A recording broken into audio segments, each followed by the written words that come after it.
The happy Prince. पापा पापा, मुझे एक कहानी तैयार करनी है जो दया और बलिदान का महत्व समझा सके। ये बहुत ही मशहूर कहानी है जिसे सुनकर तुम त्याग, करुणा, दया और निस्वार्थ भाव को बहुत अच्छे से समझ पाओगे। मैं कुछ समझा नहीं, आप इसे समझा सकते हैं? मैं तुम्हें एक कहानी सुनाता हूँ, द हैप्पी प्रिंस।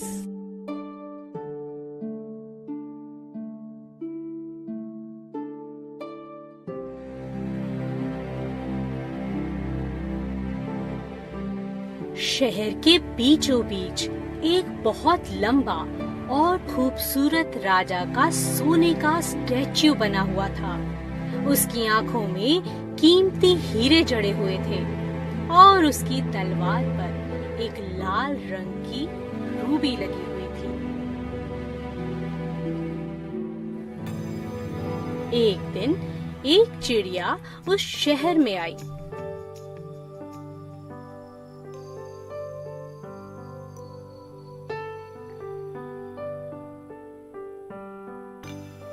और स्टैच्यू के पास जाकर बैठ गई। जैसे ही चिड़िया ने पंख से अपना चेहरा साफ किया, अचानक उस पर पानी की एक बूंद गिरी। कितनी अजीब बात है, आसमान में तो एक भी बादल नहीं है। फिर यह बारिश की बूंद कहाँ से गिरी?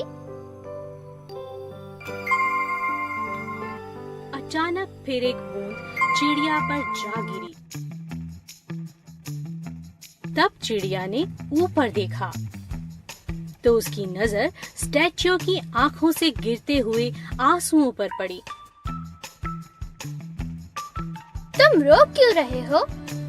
चिड़िया ने पूछा। जब मैं जिंदा था और मेरे पास दिल भी था, स्टैच्यू ने कहा। मैं खूबसूरती और खुशियों से घिरा हुआ था। अपने राजमहल में मजे से रहता था और सब मुझे हैप्पी प्रिंस के नाम से जानते थे। पर अब जब मैं मर चुका हूँ और इतनी ऊंचाई से लोगों का दुख देख सकता हूँ, मैं चाहते हुए भी उनके लिए कुछ नहीं कर सकता। अभी तुम क्या देख रहे हो? चिड़िया ने पूछा। मैं एक घर देख सकता हूँ जहाँ एक औरत है और वो एक गाउन सिल रही है।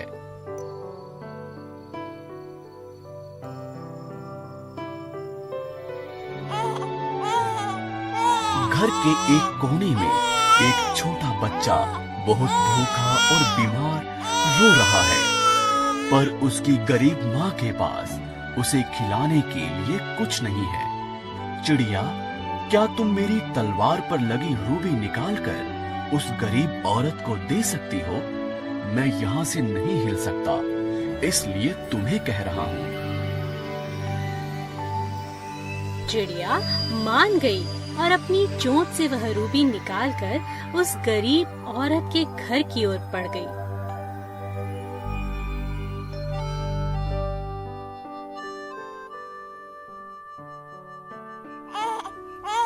जब वह उस घर में पहुंच गई,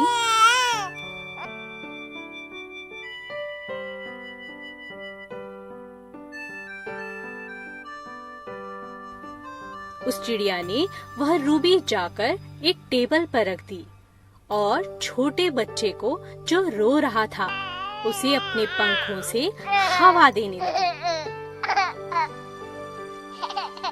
चिड़िया वापस उस स्टैच्यू के पास लौट गई। वह रात उसने उस स्टैच्यू के पांव पर बिताई।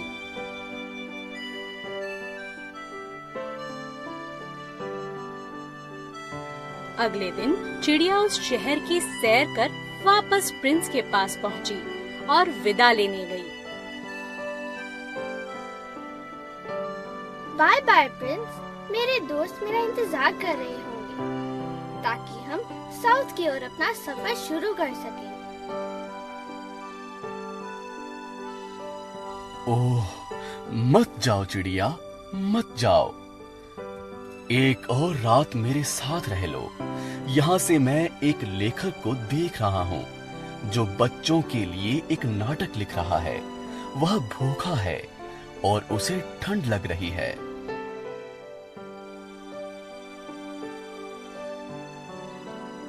ठीक है, ठीक है। चिड़िया को उस लेखक पर दया आई और वह रुक गई। मैं क्या ले जाऊं उसके लिए? मेरी एक आंख का नग निकालकर उसे दे दो। उस चिड़िया ने प्रिंस की एक आंख निकाली और जाकर लेखक को दे दी।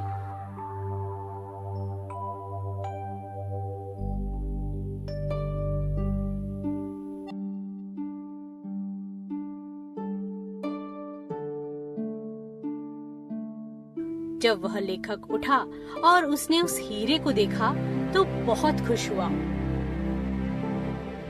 ओह, जरूर यह तोहफा है जो किसी नेक आदमी ने भेजा होगा। अब मैं अपना प्ले जरूर खत्म कर पाऊंगा।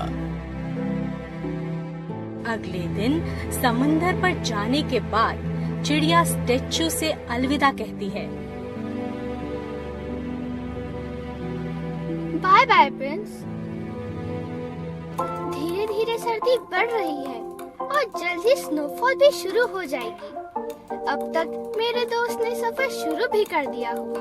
प्लीज बर्ड, प्लीज, सिर्फ एक और रात मेरे साथ रहो। नीचे मुझे एक गरीब लड़की दिख रही है। वह पैसे कमाने के लिए माचिस बेचती है, लेकिन उसकी सारी माचिसें नदी में गिर गई हैं। अगर उसने पैसे नहीं कमाए तो उसके पिता उसे बहुत डांटेंगे।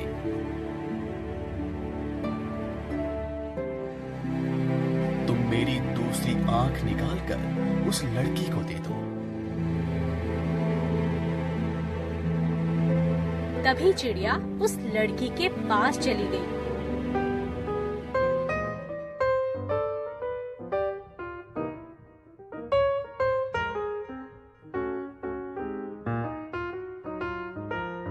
उसने एक हीरा उसके हाथ में दे दिया। कितना सुंदर है। उसके बाद चिड़िया प्रिंस के पास आई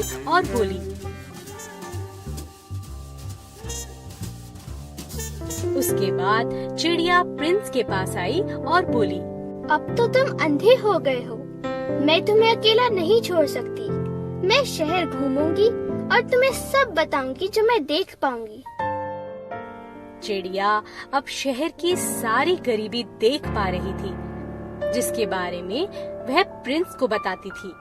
सभी गरीब लोग बहुत दुखी रहते थे।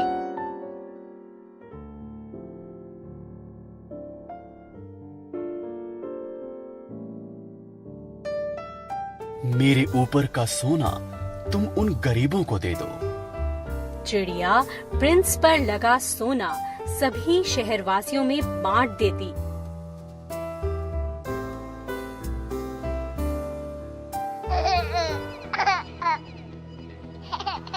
अब सभी के पास खाने के लिए रोटी थी। धीरे धीरे बर्फ गिरने लगी और ठंड बढ़ने लगी।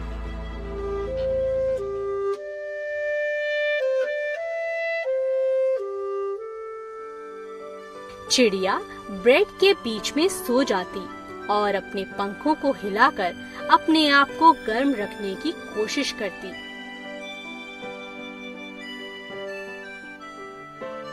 जल्द ही उसे लगा कि वह मर जाएगी। बहुत हिम्मत कर वह प्रिंस के पास गई और बोली, गुड बाय प्रिंस। अब मैं जा रही हूँ। अब तुम इजिप्ट जाकर खुशी से रह पाओगी, लेकिन मैं तुम्हें यही कहना चाहता हूँ कि मैं तुम्हें बहुत याद करूँगा।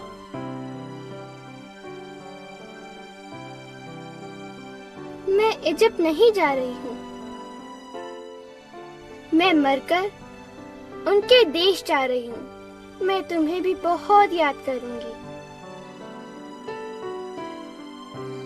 चिड़िया ने प्रिंस के सर को चूमा और उसके पैरों पर गिर गई। उसी समय प्रिंस के दिल के टुकड़े टुकड़े हो गए और आवाज हुई,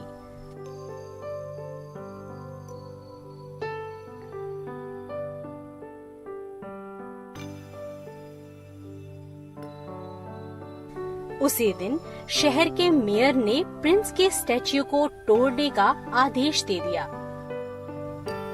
स्टैच्यू को जलाने की बहुत कोशिश की गई, पर वह नहीं जला। उसका दिल जला ही नहीं और वह चिड़िया की लाश के साथ ही फेंक दिया गया।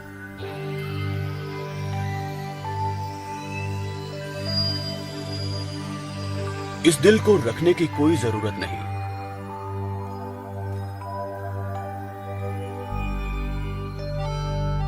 उसी समय भगवान ने अपनी एक परी को धरती से सबसे बेमिसाल चीज लाने को कहा।